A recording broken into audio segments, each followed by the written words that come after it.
Hey guys, welcome back. In this video, we're going to be talking about the 10 biggest mistakes that filmmakers make when they first get started and how to avoid them.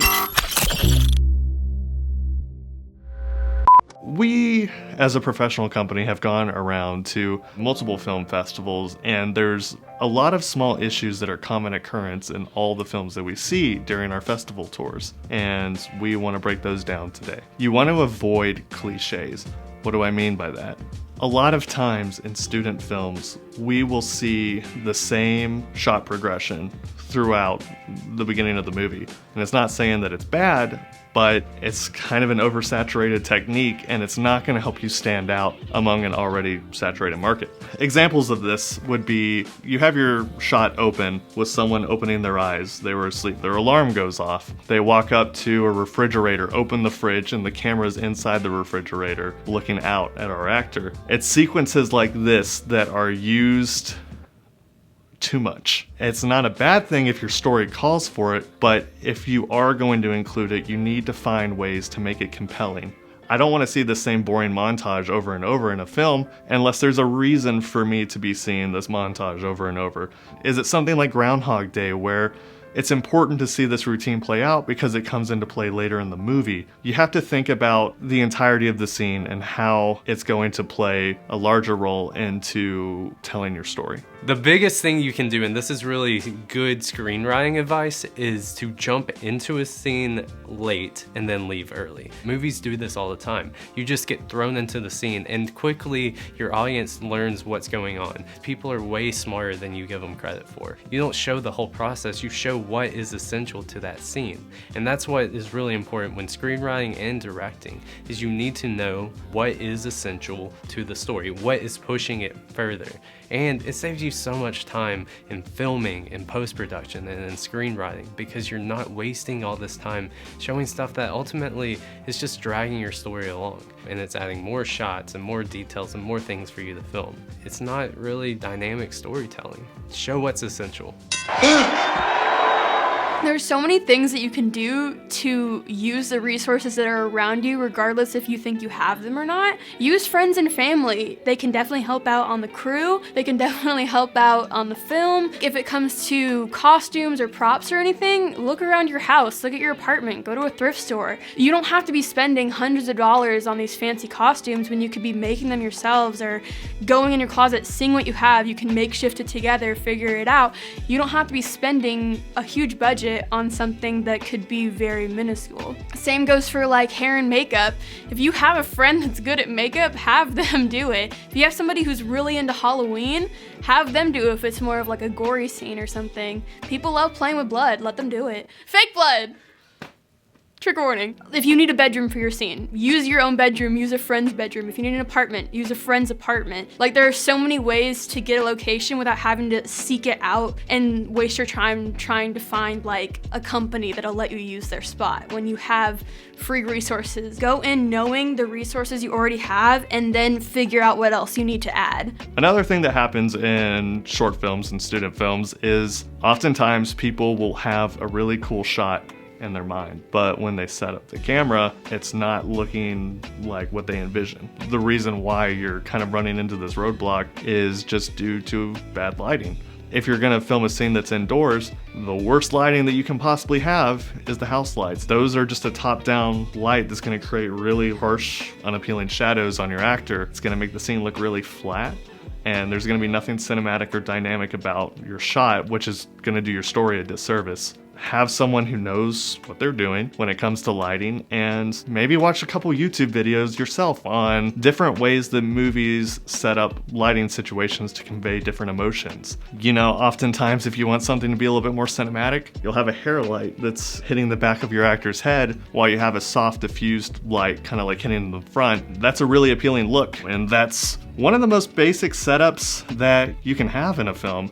And honestly, there's so many different ways and variations to have your lighting serve as a storytelling device that you're doing yourself a disservice by not researching this as a director ahead of time. So respect is huge in any facet of life, not just a crew member on a film set. If you're an employee for an investment bank or at McDonald's, you should be treated with respect because we're human beings. But there is a huge culture in the film world of PAs and people that are lower on the totem pole being treated like trash. A lot of people don't sign up to be yelled at all day or be disrespected by somebody just because they just got out of film school or they're still in film school. So you want to make sure that you are giving them their respect because at one point you were also that person. You only got to where you are because you started somewhere, and so making sure that you have respect for your whole team and recognizing that this film would not get done if every single person wasn't here right now. So you need to make sure that you are not just appreciating them on the inside, but actively telling them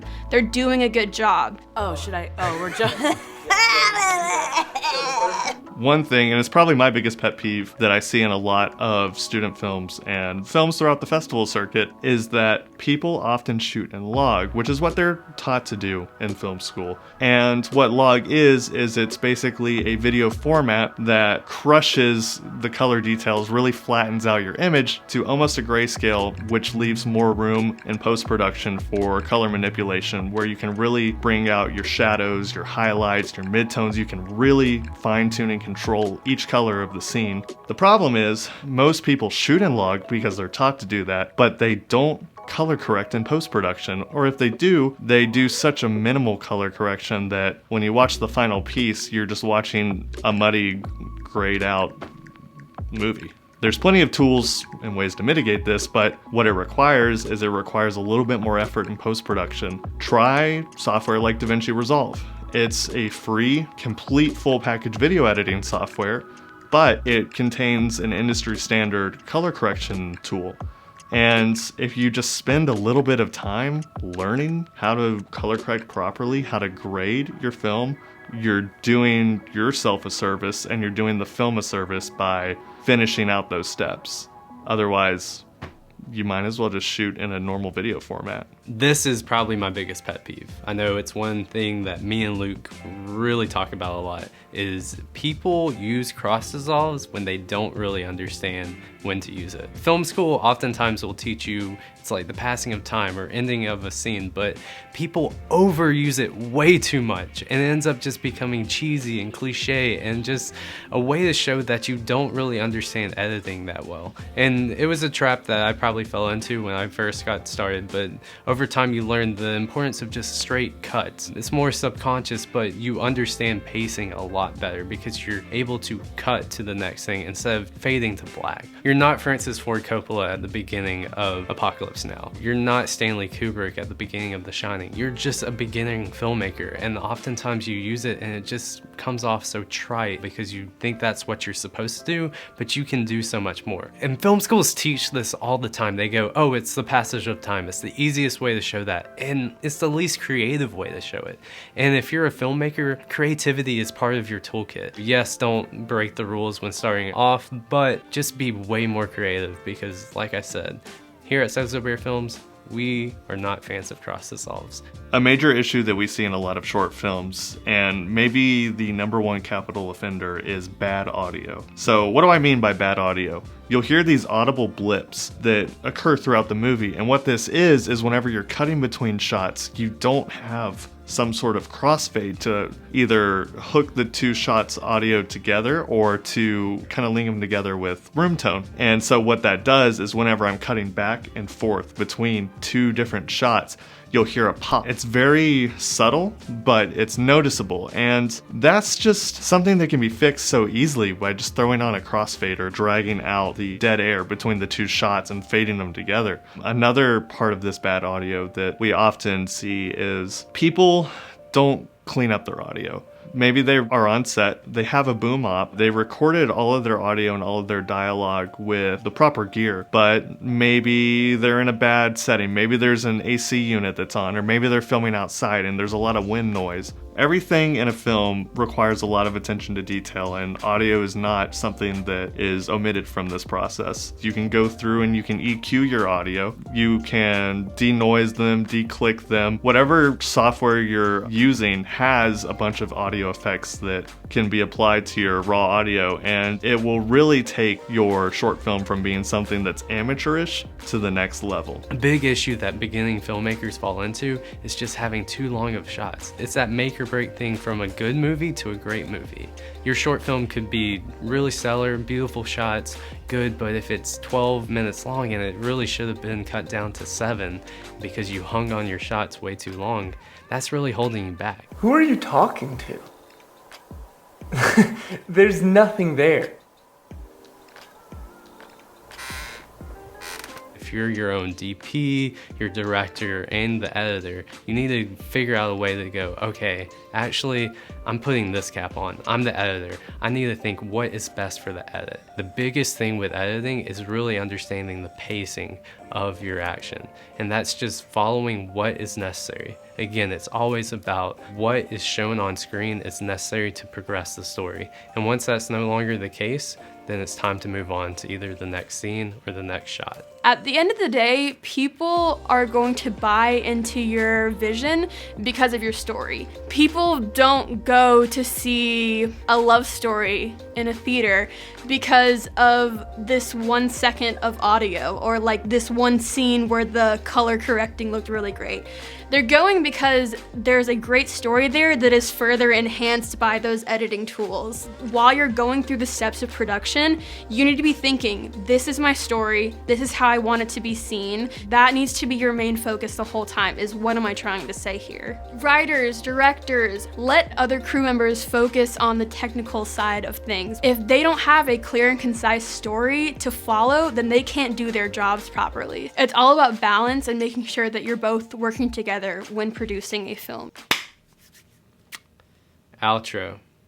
Outro. Outro. Hey guys, thank you so much for watching this video. Hopefully these tips helped you in your future projects. If we missed anything, write down in the comments and tell us what you have learned in your filmmaking journey that could help beginners as they carry on in the same path that we all call making movies. Hey, this is an end screen. I was just told to do an end screen, but if you want to check out really cool videos and other vlogs that we've done before, you can check that out here. And if you want to subscribe to us and help us make more videos, then you can subscribe here. Thank you. Per.